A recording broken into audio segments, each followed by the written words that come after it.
Now it's time for another Board Game Brawl preview with Nick Minahan, sponsored by BoardGameBliss.com.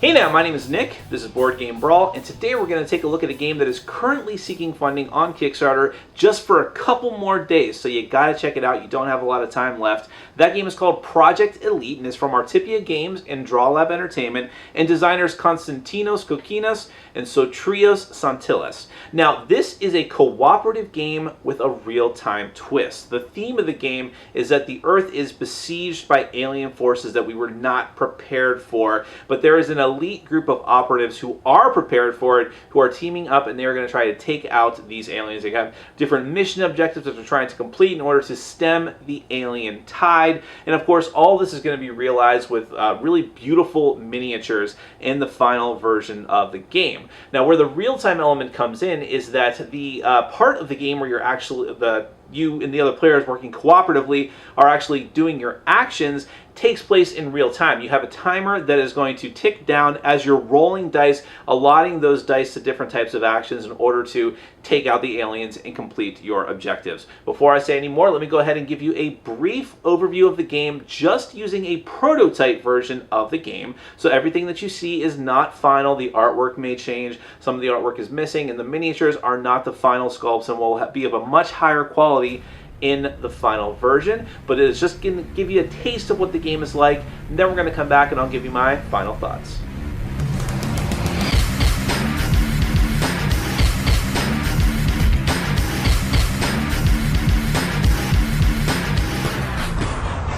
Okay, I'm going to give you a brief rundown of Project Elite from Artipia Games. This is a cooperative game for 1 to 4 players. You are taking control of an elite squad of Earth protectors who are trying to defend against these alien hordes who are trying to invade different maps. Now, the map that I have out here is the Abandoned Lab, and you see I already have some things set up, like the different objective points and also the character miniatures over here. You see you have a timer. Over off to the side, you have the actual character cards. Each of the character cards has a different special ability, and those red tokens on the card are your hit points. If you ever lose all 3 of your hit points, well, then you actually have to lose one of the 4 action die that you start off with. And if you ever lose all 4, and then you'll reset to full health. And then if you ever lose all 4 of your action die, then you die, and if one of the characters dies, then the game is over. You also are going to start off with some hit dice as well. These are what you're going to use to attack the aliens with your weapons. So you have different characters like Momentum here, and they all have different abilities, which won't make a lot of sense until I go through some of the other rules. But each move symbol allows you to move up to 2 steps instead of 1, and Lila says you get to 5 prevent alien move tokens each round. You may spend a token to ignore an alien move symbol that you rolled, and so on. There's another one of the characters that gets to ignore damage from alien moving. Here you have the miniatures. Now, the thing I need to point out here before we go any further is that these are all prototype components. So the artwork is not final. You'll notice that some of the cards I might show you are going to be missing artwork, and the miniatures are also prototype miniatures as well, but they'll give you a good idea of what you can expect from the final version as far as in terms of quality. Like, if, in other words, if these are just prototype versions, you can imagine what the final versions will look like as well. So I'll just show you a few of these. And of course, what alien killing game would be complete without the aliens? And there are a ton of them that will come in the final game. Lots of different types, and elite and boss monsters as well that you're going to have to deal with. Here's one of my personal favorites. I think it's Crushox or Crushor. So just some really, really nasty things. I think this is the plague bringer.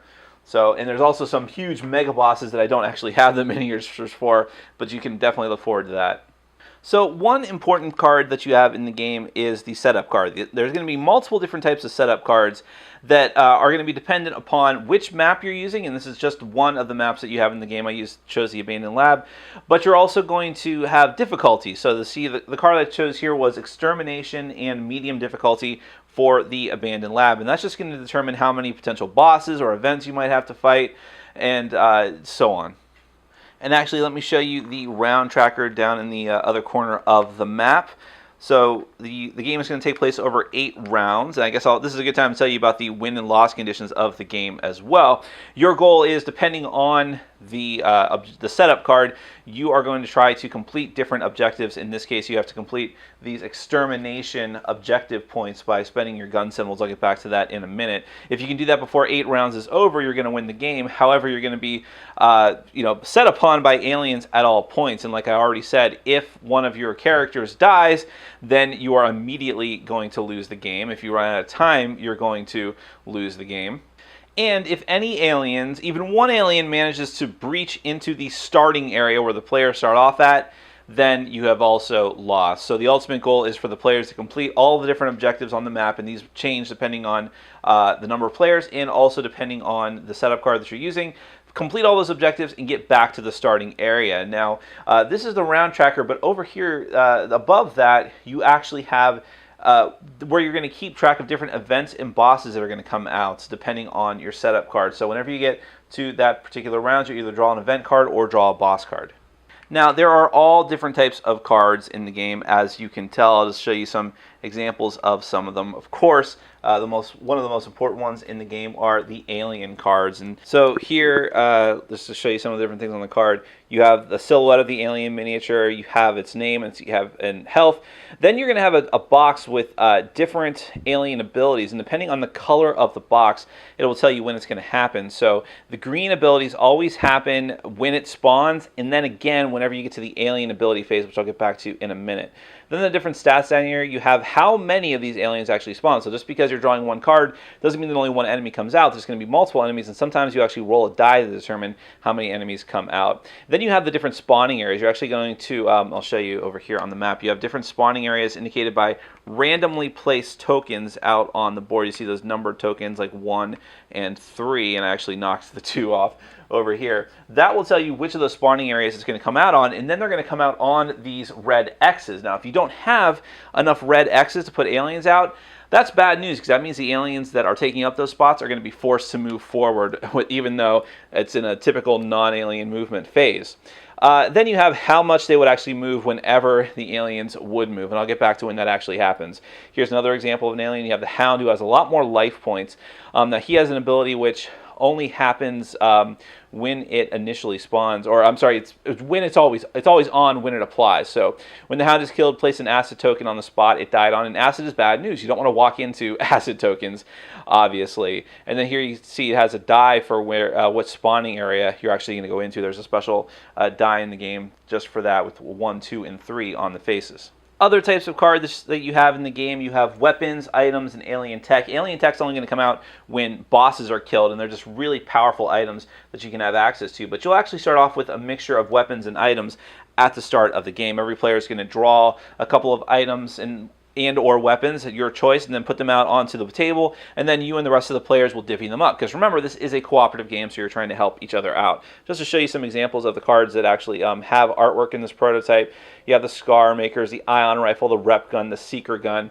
Now, just to give you a breakdown of what's on these cards, I mentioned before that you have action dice at the, that you'll have at the start of the game. Every player is going to have their own set of dice. When you're rolling the dice, you're trying to get these symbols which will let you activate these different items and weapons that you have. You see different symbols are required in order to activate different types of items. And if you can get those symbols and match them up to the card, then you'll be able to activate it. This one says if a double is rolled, it also counts as 1 wound. Now down here is the different stats. You have the range of the weapon. Then you have your hit dice. This is how many dice you get to roll. And then this is what you need to get on the dice in order for it to qualify as a hit and wound one of the aliens. The Ion Rifle, you see the same thing. The number of dice is you roll up to 3 hits. If total is equal to or less than 8, all hits are successful. You have a Rep Gun, which gives you 3 hit dice, but you have to roll a 6, and so on. So they have different weights and balances to them in order to make them good and different depending on the situation. Just to show you some of the different items that you have. Remember, some of these are missing artwork. Focus Stabilizer attached to a weapon, reduce the number needed to wound by 1. Whenever you see a red symbol for the dice, this means that you can only activate this once per round. So this one says, use any weapon in your possession once. The damage booster says, you attach to a weapon, increase the number of hits of this weapon by 1. Other types of cards that you have the event cards. Whenever you're forced to draw an event card, until you cancel it by spending dice, depending on the number of players, it stays out. So watch out, they bite. During the alien ability phase, all non-boss aliens bite all characters within range. There's more. Roll a d6 and place a spawning token. They are fast. All non-boss aliens have +1 movement. So those are nasty things that you don't want to get. And then finally, there are the boss cards, which are function just like the normal alien cards, but obviously these are for much stronger creatures that you're going to have to fight and deal with. So let me give you a breakdown of how the rounds of this game are going to work. First thing you do is event cards. So if the track, depending on the setup, forces you to do events, then you have to do them. The next thing you do is spawning. Now spawning is very simply drawing a number of alien cards equal to the amount, depending on the difficulty of the setup. So if it's normal difficulty or easy or medium, you're going to be drawing a number of cards equal to the number of players. But if you're on hard difficulty, it's the number of players +1. You'll draw the alien cards and then spawn the requisite amount of miniatures. Just for the heck of it, I'm just going to put out a bunch of these different miniatures. You'll have to bear with me, but that will just illustrate the number of aliens that will be coming out. Then you're going to have the actual action phase. Now, the interesting thing about the action phase of this game, and this is where this thing that you've probably been wondering about is, this is a timed phase. This is a real timed phase where the players are going to be rolling their action dice frantically, using the symbols on the dice in order to activate their weapons and tech, and also to move around the map and deal with the alien threat. But unfortunately, this also might mean that the aliens will be moving as well.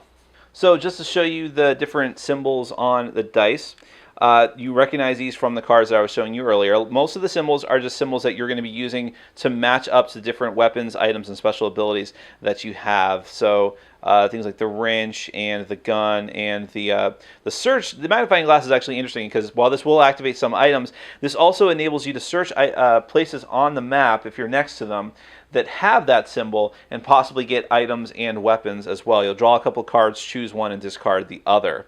This is another symbol that might show up on some of the cards. Now, the couple of other symbols that are different, however, first you have the move symbol. Whenever you roll one of the move symbols, then you get to move a space. And then you have the alien symbol, which is a bad one. As soon as you roll an alien symbol, you have to stop whatever you're doing. Don't resolve any other action until you move one of the aliens out on the board one space in the direction of the arrows that are printed there. It's for every one of those symbols that you roll, you have to immediately move an alien. You can choose which one you want to move, but you have to do it. So it's the oncoming alien horde that you have to deal with. So basically, just picture how this is going to go. You're going to start the timer, and you're just going to be rolling dice frantically, resolving them as best you can, moving out throughout the facility, using your weapons, killing enemies, and then potentially moving them as well. And you're all doing this simultaneously. You have 2 minutes to do this. When the timer clicks off, the action phase is over. The only exception to this is if die accidentally rolls off the table or some other situation happens like that, you can stop the timer. But otherwise, every player is just frantically doing this at the same time, trying to help each other out. You can pass items to each other, and so on until that timer ends.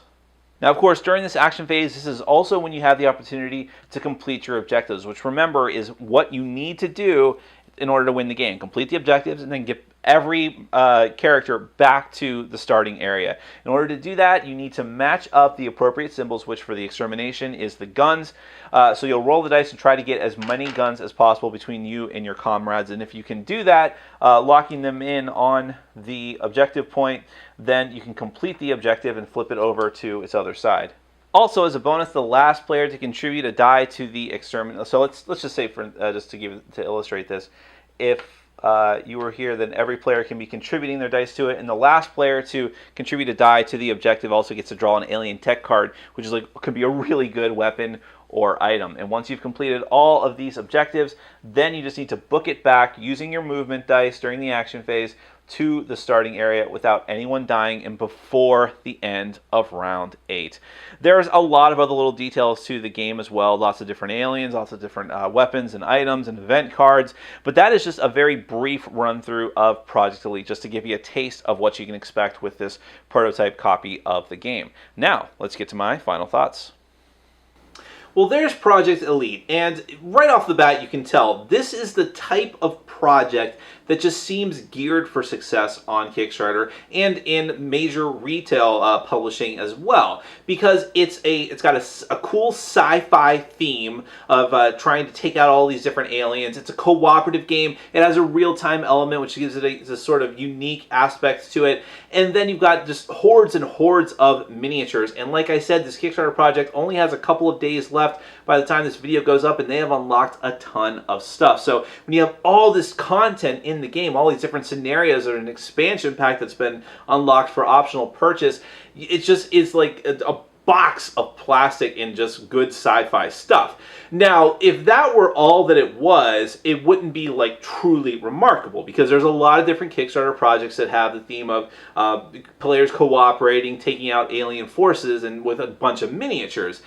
But first and foremost, the game is coming partially from Artipia Games, which has a history of solid games, but also the game is adding in unique elements in order to make it a different experience, to make it a unique and refreshing experience. So you have that real-time element, which is a much more major factor in the game than you might think. You might think, well, 2 minutes of dice rolling, how major is that? It's a huge thing because it's frantic, it's stressful, but I believe just in the right way for a lot of people, because it's not like it's totally chaos. You have control over what you're doing. You're rolling the dice, you have to allocate them to different items and weapons and moving and what you need to do. And of course, unfortunately, you have to move the aliens as well, which is this constant pressure. This gives the game much more theme than you might surmise, because picture it as, if you're watching, of course you can't replicate this in real life, but picture that you're watching a movie where alien forces are fighting against space marines or things like that, and there's just this constant horde coming on, and you're rushing back and forth between cover, and you've got your gun, and you've got this constant feel throughout Project Elite that is just like that. So it adds a very unique element to the game that, even though I have played games with similar themes many times, it doesn't feel like any of those games. And on top of that, you have the dice rolling system, and how you allocate them also feels unique, whereas a lot of games, whether we're talking about sci-fi games or fantasy games or whatever it might be, would resort just to, okay, you have this many actions on your turn, take that many actions, do whatever you want with them, whether it's move, attack, whatever. Now you have to worry about it, because rather than just being it's not too tough to hit enemies with your dice, but it's using your hit dice, but it's using your action dice to determine what you can even do on your turn, which might be random, but you can always do something. And it's an interesting way to also have the enemies take their actions and do their movement and possibly run up against the enemy and put them in a much better position to really stymie your plans. So there's a lot of unique elements to Project Elite, and when you add it to all the miniatures you're going to get in the final game, and all the different types of cards and weaponry and the artwork and the different variable boards, and like I said, they've unlocked expansion packs. When you add in all of that variety to those unique gameplay elements, I do think that, as I said, this is a project that's geared for success, and it's a project that a lot of people are going to be interested in, especially given Artipia's track record with gaming in the past, and their cooperation with Draw Lab has really brought together a project that a lot of people are going to be into. And if you're one of those people, if you want to find out even more about the project, I would encourage you to go to the official Kickstarter project page. I'm going to have a link at the bottom of your screen, and then down in the description section of the video, that will take you to the official Kickstarter project page. You can find out more information about Project Elite and hopefully consider backing the project. That is Project Elite from Draw Lab Entertainment and Artipia Games. My name is Nick, this has been Board Game Brawl, and I'm reminding you to get out there and game every day and in every way. Take care. Thanks for watching. Follow us on Facebook, Twitter, and Patreon. And make sure to check out our sponsor, Board Game Bliss, where you can find an amazing selection of games from around the world. BoardGameBliss.com. Thanks for your support.